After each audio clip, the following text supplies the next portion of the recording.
And now it's time for a brief moment in hockey history with old-time hockey.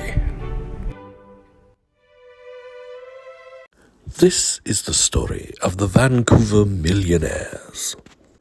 In 1911, the Patrick brothers, Frank and Lester, inaugurated their own professional ice hockey league on the West Coast, the Pacific Coast Hockey Association, giving birth to 3 teams, one of which was the Vancouver Millionaires.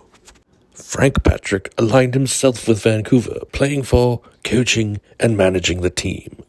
In order to earn credibility as a league, the PCHA lured players from the then National Hockey Association, and in 1912, the Millionaires acquired the highly touted Cyclone Taylor, who would play for and star in Vancouver for the following 10 seasons, which was the remainder of his career. During his tenure in Vancouver, Taylor tallied 263 points in just 131 games. It was during the 1914-1915 season, the NHA and the PCHA came to an agreement that each league's respective champion would play for the Stanley Cup.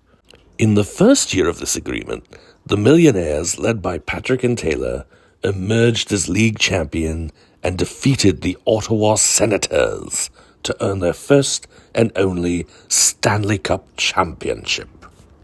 At the time, it was the furthest west the Cup had been awarded, and is Vancouver's only Stanley Cup championship.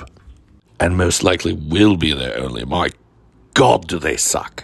They're almost as terrible as the Toronto Maple Leafs. As the years went on, the Millionaires would challenge for the Stanley Cup 3 more times, once in 1918 and then twice in a row in 1921 and 22, losing all 3 efforts. And it was during the 1922-23 season that the Millionaires would change their name to the Maroons.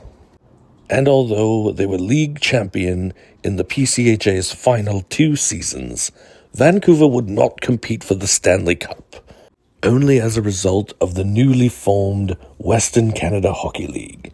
The PCHA champion would have to defeat the WCHL champion en route to a Cup Series against the now-formed NHL champion.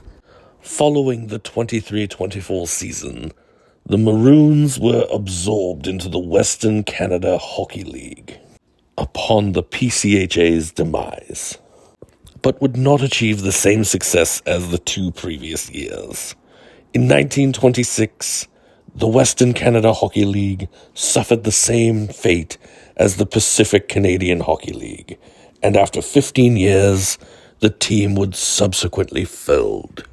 The Vancouver Millionaires would leave a legacy behind them as the founders of hockey in Western Canada, with notable players such as Jack Adams, Frank Nybor, Frank Patrick, and the legendary Cyclone Taylor.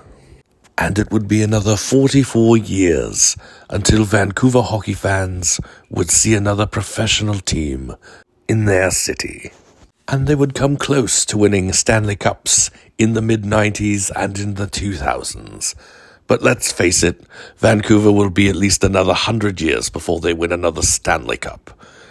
But they will still probably win one before Toronto does. Toronto's a terrible team. Nobody ever liked Toronto. Toronto sucks. And this has been a brief moment